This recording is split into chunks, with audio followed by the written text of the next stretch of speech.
At 68, I thought family meant safety. But when I uncovered a document in my name, I realized the people I trusted most had already planned a future without me in it. My name is Eleanor, and I've lived long enough to know that peace is not something the world gives you. It's something you build for yourself. At 68 years old, I thought I had finally done just that. My days were simple, quiet, and in many ways, fulfilling. Each morning I rose with the sun, brewed a pot of tea in the same porcelain cup I've held onto for decades, and stepped into my little garden to tend the roses. People used to say roses are difficult to care for, but to me, they're like people. Give them patience, a little attention, and they'll reward you with beauty. I never craved excitement, not anymore. When my husband passed away years ago, I learned the value of steady routines. Routines keep you steady when grief knocks you to your knees. So I built my life on them. Mondays, I walked to the bakery and treated myself to a fresh loaf of bread.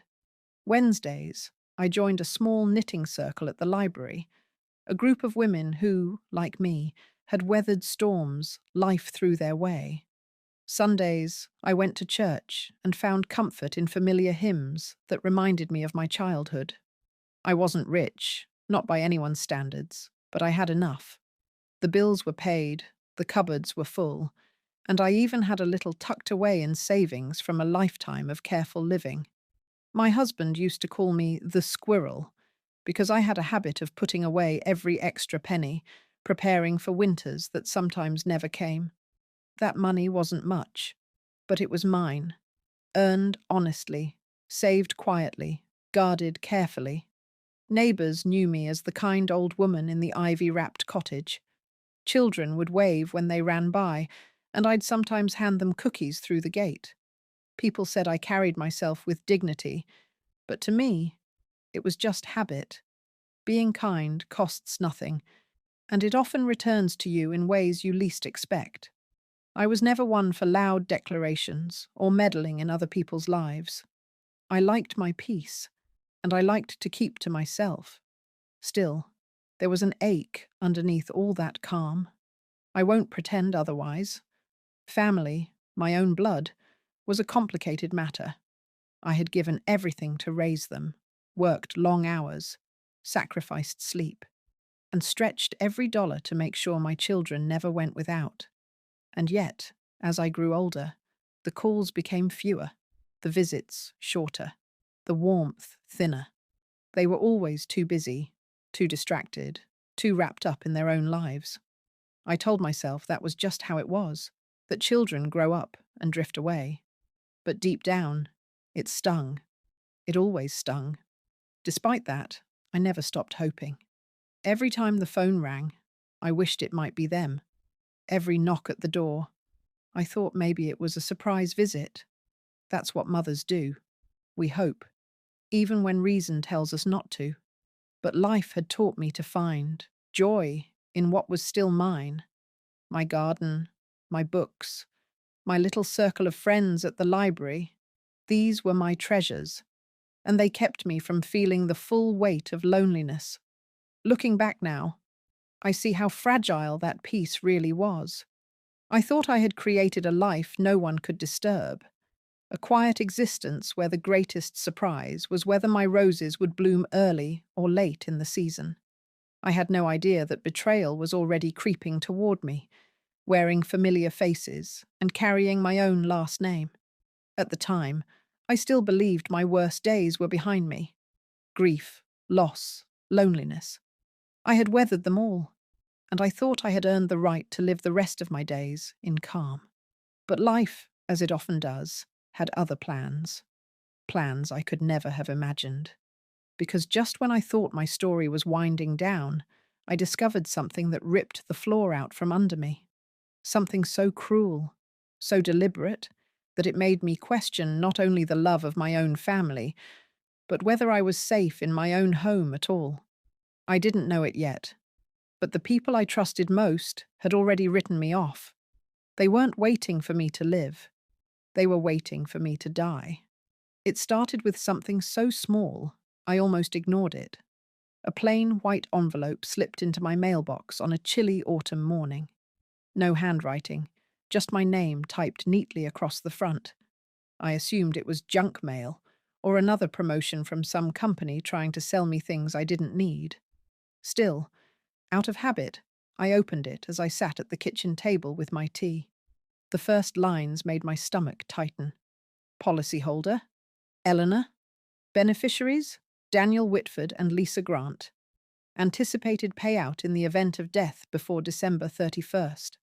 I blinked at the words, convinced I had misread them. My hands trembled slightly as I flipped through the pages. It was a life insurance policy, a very large one, and according to the neat, flowing signature scrawled at the bottom of the document, I had signed it. Except I hadn't. I felt the blood drain from my face as I stared at that signature. It was mine. At least, it looked like mine. The loops, the slant, the flourish at the end of my last name. Whoever had done this knew me well enough to imitate me almost perfectly. Almost. Because I knew my own hand better than anyone. And there was one small detail that stood out. I always drew the tiniest upward flick at the end of the yar in my name. This forgery had missed it. Still, the more I looked, the sicker I felt. They had planned this. Someone I trusted had taken the time to practice, to copy, to forge my signature on a policy worth more than I could ever imagine holding in my bank account. And then I saw the detail that made my heart pound so hard it hurt. Anticipated payout if the policyholder does not survive the winter. The words burned into me. This wasn't just money. This was a bet against my life. A gamble written out on crisp white paper that I would be dead in a matter of months. I pushed back from the table, the chair scraping loudly against the floor. My first thought was to deny it, to tell myself it was some terrible mistake, a clerical error. But the names on the document erased all hope of that. My son, Daniel. My daughter, Lisa. My own children listed as beneficiaries, waiting for my death like scavengers circling a wounded animal. My chest tightened as memories rushed in. Nights I stayed awake nursing Daniel through fevers. Mornings I packed Lisa's lunches with little notes to make her smile. Birthdays where I worked extra hours just to buy them the presents they begged for. All of it, every sacrifice, every ounce of love, had been thrown away for a pile of money they thought they'd collect when I was gone. I don't know how long I stood there staring at those pages. Minutes, maybe hours. The clock ticked. The tea grew cold. And I kept asking myself the same question. Why? Had I failed them somehow? Had my love meant so little that they saw me only as a payout? The betrayal cut deeper than any wound I'd ever known. The worst part was the fear that settled into my bones. If they had gone this far, if they had planned a future without me, what else were they willing to do? Would they simply wait for age and illness to take me? Or would they help it along? Every creak in the house, every shadow outside my window that night felt sinister. For the first time in my life, I didn't feel safe in my own home. I folded the papers carefully, slipped them back into the envelope, and tucked it into the drawer by my bed. My hands shook so badly I had to hold them together just to steady myself. That night, sleep never came. I lay awake listening to the wind scrape against the windows, wondering if the footsteps I heard outside were real or imagined. In the darkness, one thought grew louder and louder in my mind. If my own children could forge my signature and bet on my death, then I had no choice but to fight. Because if I didn't act soon, winter might come, and I might not make it through. When you discover that the people you love most have plotted your absence, it doesn't hit you all at once. It seeps in slowly, like ice water dripping into your veins, numbing you until you can barely breathe. I spent the next few days in a fog. The envelope never left my bedside drawer, yet it haunted me everywhere I went. I'd walk past the roses in the garden and wonder if I'd see them bloom next spring.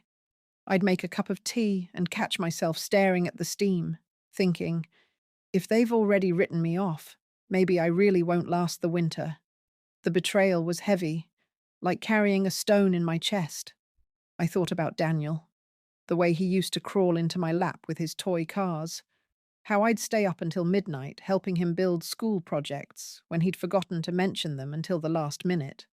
I thought about Lisa, her first ballet recital, how I saved for months to buy her those pink satin shoes, how her face had glowed when she twirled on stage. I had given them everything I had, even after their father passed. And now they had reduced me to a line in a ledger, a payout waiting to be collected. I couldn't tell anyone at first. Who would believe me? A widowed woman in her late 60s, claiming her own children had forged her signature on an insurance policy. People would think I was paranoid, senile, losing touch.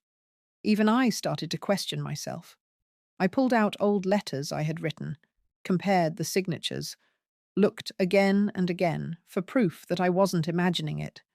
And each time, the truth stared back at me. It wasn't my hand, no matter how close it looked. But fear has a way of making you doubt everything. I stopped answering the phone, afraid it was them calling to check if I was still breathing. I pulled the curtains earlier in the evening, locking the doors and checking them twice, sometimes 3 times. Every creak of the old house, every crunch of gravel in the driveway sent my heart racing. I had lived here for decades, and suddenly it felt like hostile ground. The loneliness grew sharper too. I wanted so badly to confide in someone, but who? My friends at the knitting circle? They'd look at me with pity, maybe whisper about me behind my back. My neighbors? Kind people, yes, but they weren't family. And this betrayal was too personal, too raw. Even at church, I sat quietly in the pew, unable to sing the hymns because my throat closed up with grief. I wanted to cry out, to say, "My own children want me gone." But the words never came. Nights were the hardest. Lying awake in the dark, I'd imagine them sitting together, Daniel and Lisa, discussing timelines, expenses, how much they'd each get when the check came through. Did they toast to my absence? Did they laugh about how easy it had been to copy my signature?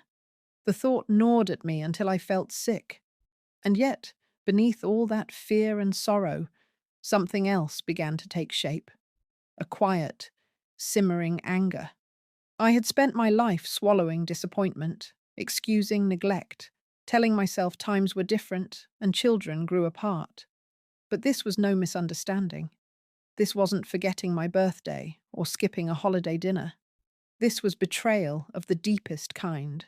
This was calculated, deliberate, cold.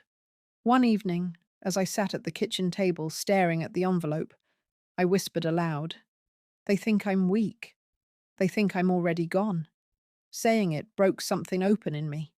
For the first time in days, I felt a spark of fire instead of despair.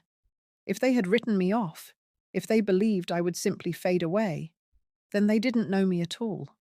I pressed my palm flat against the table, steadying myself. I am still here. And if they were waiting for winter to claim me, they were in for a surprise. Because I wasn't going to die quietly, and I wasn't going to give them the satisfaction of cashing in on my life. They had chosen betrayal, but I still had a choice too, and mine was simple. I would fight back. I knew that if I wanted to fight back, I couldn't let fear cloud my mind. Fear makes you reckless, and reckless people make mistakes. If Daniel and Lisa were bold enough to forge my signature once, they might be bold enough to try again. Or worse. I needed to be careful, deliberate, and above all, quiet. The first thing I did was dig out old boxes of paperwork I had saved over the years. I'd always been the type to keep things: bank statements, tax forms, even letters from my late husband. Some people teased me about being a hoarder, but suddenly that bad habit felt like my greatest strength. In those papers, I had dozens of my own signatures across different decades.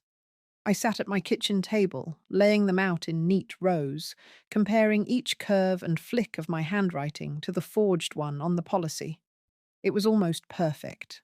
Almost. But side by side, the differences leapt out. My letters flowed smoother, more confidently. The forgery had a stiffness to it, as if the hand behind it was too focused on getting it right. I circled the details in red ink, my heart pounding with both anger and grim satisfaction. This was evidence. My truth. Next, I called the insurance company. My voice shook a little as I introduced myself to the agent on the line, but I forced it steady. "I need to inquire about a policy in my name," I said. "One I never signed." There was a pause.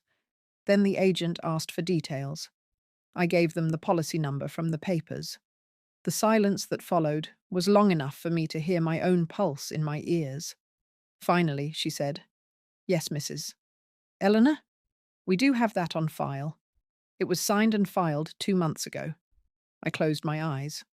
2 months. They'd been planning this for longer than I realized. "I never signed it," I said firmly.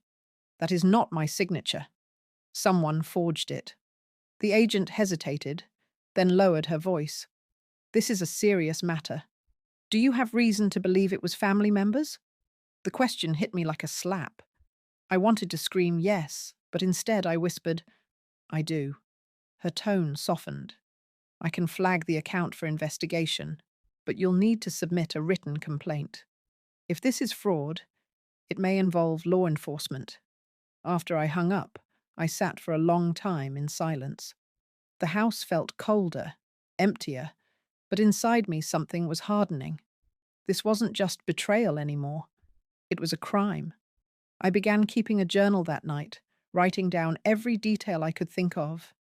Dates, conversations, even small things that seemed insignificant. If Lisa called, I wrote down what she said. If Daniel stopped by, I noted the time and his mood. I kept the forged policy in a locked drawer and made copies, hiding one at the bottom of my knitting bag and another in the hollow of an old recipe box. Paranoia? Maybe. But I couldn't risk them discovering what I knew. Everywhere I went, I kept my eyes open. At the pharmacy, I noticed Daniel's wife, Karen, lingering too long in the vitamin aisle, glancing at me like she was checking if I was still moving, still breathing. At church, Lisa hugged me, but her arms felt cold, rehearsed. I told myself I might be imagining it, but deep down, I knew better. Once you see betrayal clearly, you can't unsee it. One afternoon, I gathered enough courage to stop by the local police station. I didn't file a full report yet, but I asked questions. General ones about forgery, about fraud, about what someone could do if their signature was faked on a contract. The officer, a young man with kind eyes, told me plainly, "Keep your records. Collect as much evidence as you can. Fraud cases can get messy, but if you've got proof, the law is on your side." Proof. That word became my anchor. Each document I copied, each note I wrote in my journal, each tiny difference I circled on my old signatures, it all built a wall of truth they couldn't tear down. By the end of that week, the fear that had paralyzed me began to shift into something else. Resolve. They had counted on me being old, frail, and too timid to question them. But they had forgotten that age doesn't erase wisdom. If anything, it sharpens it. I may have been 68, but I still had fight left in me. And for the first time in a long while, I wasn't just surviving, I was preparing. Because if Daniel and Lisa thought winter would be the end of me, they were about to find out it was only the beginning. For days, I lived in a state of quiet readiness. My papers were sorted, my journal filled with notes, and copies of the forged policy were hidden in places no one but me would think to look.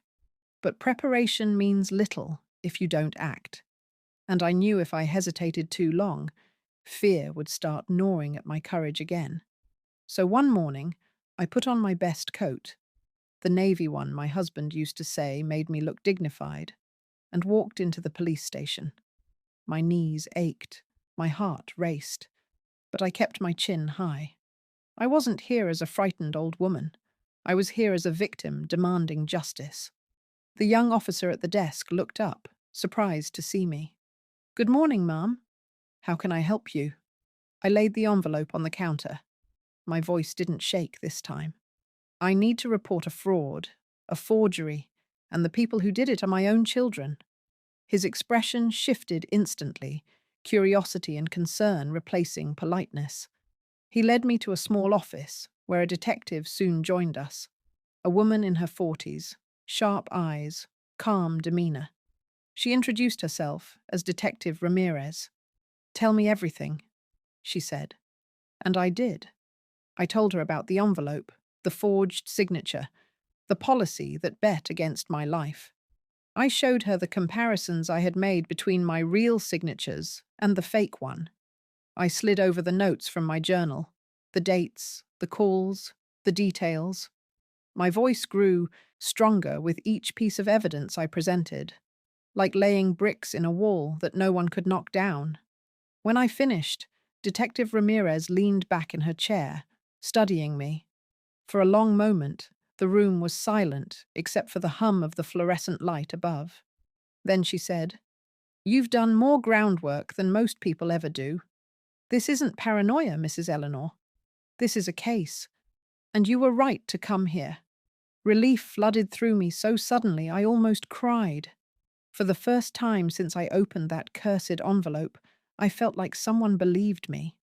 Someone saw me not as an old woman rambling about her children, but as a person whose trust had been violated in the cruelest way. Ramirez explained that insurance fraud of this scale was a serious felony. If my children had indeed forged my signature, they could face years in prison. She warned me it wouldn't be quick. The investigation would take time, and they'd need to be careful about how they approached it. But she promised me this: "You will not be alone in this, and we will make sure you're safe." That night, for the first time in weeks, I slept without clutching a kitchen knife under my pillow. Knowing the law was on my side, that someone else carried the weight of the evidence with me, gave me a peace I hadn't felt since before the betrayal. But safety didn't erase the ache. The next morning, when Lisa called out of the blue, her voice dripping with casual concern, "Just checking in on you, Mum." My stomach twisted. Did she know? Had she sensed I was onto them? I kept my responses short, polite, but distant. I could almost hear her fishing for reassurance, for confirmation that I was still in the dark. I didn't give her any.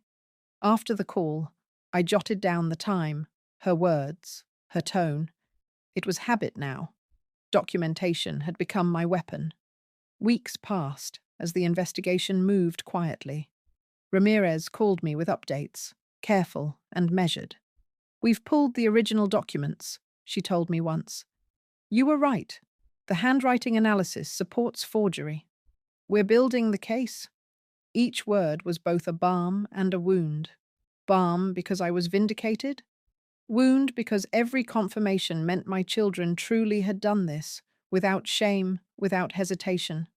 I thought betrayal was a knife to the heart, but betrayal followed by truth is a twisting of the blade. Still, I held on, because the more evidence they gathered, the closer justice came. I wasn't just a mother anymore. I was a witness. I was a fighter. And I would see this through to the end. It was a Tuesday morning when the call came. Detective Ramirez's voice was calm, but I could hear the edge of anticipation beneath it. "We're moving forward today, Mrs. Eleanor. We have enough evidence. Your children are being brought in for questioning." I sat at my kitchen table, clutching the phone with both hands. My heart pounded so hard I could hear it in my ears. For weeks, I had been waiting for this moment, half dreading it, half praying for it. And now it was here. "They won't expect it," Ramirez continued. "But you need to know. They may try to reach out to you. Don't engage. Let us handle it." I thanked her, though the words barely left my mouth. My throat was tight, my chest heavy. When the call ended, I sat in silence, staring at the envelope still tucked in my drawer. The very thing that had nearly destroyed me was now the weapon being used against them. By noon, it happened. I saw it with my own eyes. From my front window, I watched as an unmarked car pulled into Daniel's driveway across town. Ramirez had told me where the operation would unfold. Two plainclothes officers stepped out, their movements calm but deliberate.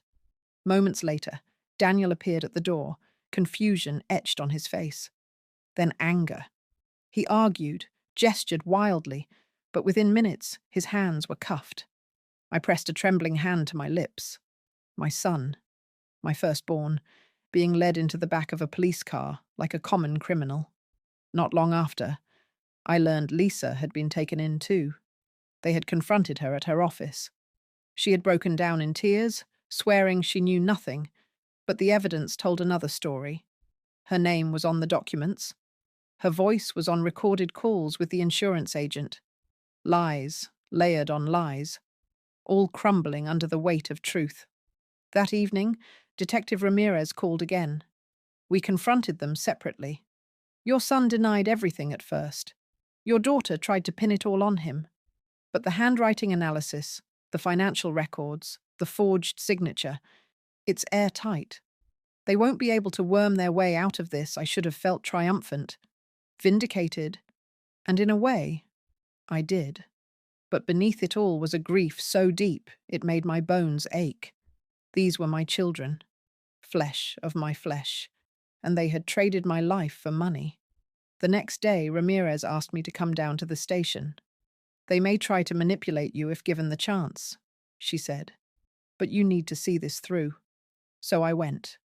When I entered the interview room, Daniel's eyes met mine first. There was no shame in them, only fury. Fury that I had beaten him to the truth. Fury that I was still standing. "Mom, how could you?" he spat. "You went to the police? You're ruining everything." I stared at him for a long moment before answering. "No, Daniel. You ruined everything when you signed my name and wished me dead." His jaw tightened, but he said nothing. Lisa, sitting across the table, was a different sight. Her eyes were red from crying, her shoulders slumped. "Mum, please," she whispered. "I didn't mean for it to go this far. Daniel said it was just paperwork. I thought—" Her voice cracked. "I thought you'd never find out." The tears might have moved me once, but not now. Not after nights of fear and weeks of betrayal cutting me open again and again. "You thought I wouldn't find out because you think I'm old, weak, easy to fool." My voice didn't rise, but it was steady, stronger than I felt inside. "But I am not your victim. Not anymore." The room was heavy with silence after that. Ramirez gave me a small nod, one that said everything without words. "You did it." As I walked out of that station, I felt the weight of decades lift off me. Not because justice was complete, it wasn't yet, but because I had spoken the truth directly to the faces that had tried to bury me. For the first time in a long, long while, they had been forced to listen. The courthouse smelled of old wood and cold marble, a mix of history and justice that pressed down on me as I took my seat near the front. I had never been inside one before, not as a witness, not as a victim, but here I was, a 68-year-old woman, clutching my handbag like a shield, waiting to watch my own children face the consequences of their betrayal. The trial itself was not long. The evidence was overwhelming. My forged signature, analyzed by experts who testified to its falseness. Financial records, showing Daniel and Lisa had made inquiries about the policy payout even before the ink had dried. Emails and recorded calls, their voices unmistakable, trying to fast-track approvals. Piece by piece, the prosecutor laid it out like a puzzle, each fragment connecting until the picture was undeniable. My children had gambled on my death. I sat through it all with my hands folded in my lap, staring straight ahead. I did not cry. I did not look away. I thought if I gave in to tears, I might never stop. Daniel sat rigid beside his lawyer, his jaw tight, his eyes burning holes in me every time the prosecutor said my name. Lisa, on the other hand, seemed to shrink smaller each day. Her shoulders curved inward, her eyes fixed on the table. She cried often, but her tears no longer reached me. Once upon a time, I would have rushed to comfort her, pulled her into my arms, told her everything would be all right. But those days were gone. When it was my turn to testify, my legs trembled as I walked to the witness stand. The courtroom fell silent as I placed my hand on the Bible and swore to tell the truth. And I did. I told them about the morning I opened that envelope, about the way my heart stopped when I read the words, anticipated payout if deceased before December 31st. I told them how I recognized my signature immediately, how I compared it to dozens of others I had written in my lifetime, how I knew in my bones it wasn't mine. I described the sleepless nights, the fear of footsteps outside my window, the ache of knowing my children wished me gone. My voice shook at first, but then it grew steadier, stronger, because this was not just about me anymore. It was about truth, about every older woman or man who had ever been dismissed, brushed aside, underestimated. When I finished, the room was silent. Even the judge's eyes softened as she nodded for me to step down. The verdict came quickly. Guilty on multiple counts: insurance fraud, forgery, attempted theft. The sentencing was handed down soon after. Daniel received 10 years in prison. Lisa, though her role was smaller, received 5. I sat there, hearing the words, feeling them echo through me like distant thunder.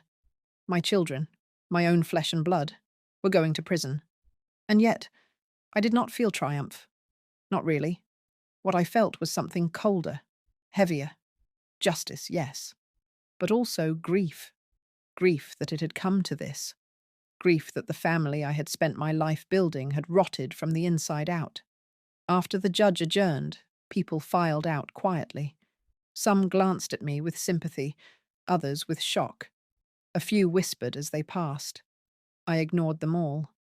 I only looked once more at Daniel and Lisa as officers led them away in handcuffs. Daniel kept his eyes on the floor, refusing to meet mine. Lisa turned once, her eyes wet, her lips trembling as if she wanted to say something. But the words never came. The door closed behind them, and just like that, they were gone. I walked out of that courthouse into the bright afternoon light. The air smelled of rain, sharp and clean, as though the world itself had been washed. I drew in a deep breath and let it fill me. Justice had been served. It did not mend my heart.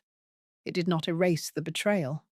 But it gave me something far more important than forgiveness ever could. It gave me freedom.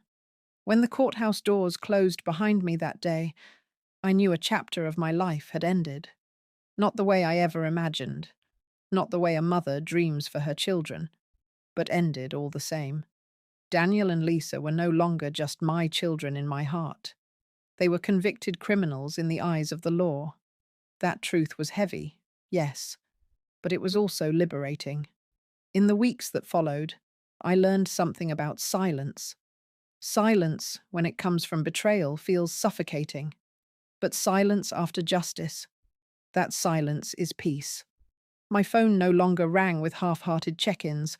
No knocks came at my door from people who saw me as nothing more than a future inheritance. The quiet that once gnawed at me now became a gift. I began to rebuild, little by little. I replaced the heavy curtains I had drawn shut during those fearful nights with lighter ones that let the sun pour in. I bought new locks, not because I feared break-ins anymore, but because I wanted to choose what and who could enter my life. My home, once a place of dread, began to feel safe again. The garden, too, bloomed brighter that spring, as if it knew I had survived something terrible. Roses stretched high on their stems, bold and unapologetic. I spent hours among them, trimming, watering, breathing in their sweetness. People stopped by, neighbours, friends from the library, and I welcomed them. For the first time in years, I realized I wasn't as alone as I had once believed. Family doesn't always share your blood. Sometimes family is the hand that brings you a pie, the neighbour who waves each morning, the friend who sits beside you in silence without needing explanations. I also made decisions about my future. I rewrote my will, ensuring that not a penny of my hard-earned savings would go to those who plotted against me. Instead, I directed it towards scholarships for children from struggling families. Children who, unlike Daniel and Lisa, would understand the value of sacrifice and love. My legacy would not be money handed to the ungrateful. It would be opportunity given to the deserving. Do I still ache? Yes. A mother's heart does not harden completely, no matter how deep the wounds. There are nights when I remember Daniel's laughter as a boy, or Lisa's tiny hand in mine, and the grief presses hard against my chest. But then I remind myself of the hospital bed, the forged signature, the policy that promised my death before winter. I remind myself that I did not choose this ending. They did, and I chose survival. Now, at 68, I live each day not waiting for anyone else to define my worth. I wake with the sun, sip my tea from that same porcelain cup, and walk into the garden knowing I am alive not because of luck, but because I fought for myself when no one else would. If you are listening to my story now, I want you to take one thing with you. Do not let betrayal be the final word in your life, even when it comes from the ones you love most, even when it cuts so deep you think you cannot stand. You have the right to rise. You have the right to protect your peace, your dignity, and your future. I once thought my story would end in silence, forgotten, overlooked, erased by the very people I gave everything to. But here I am, telling you instead that my story ended in freedom. They collected prison sentences. I collected my life back. And to me, that is the greatest victory of all.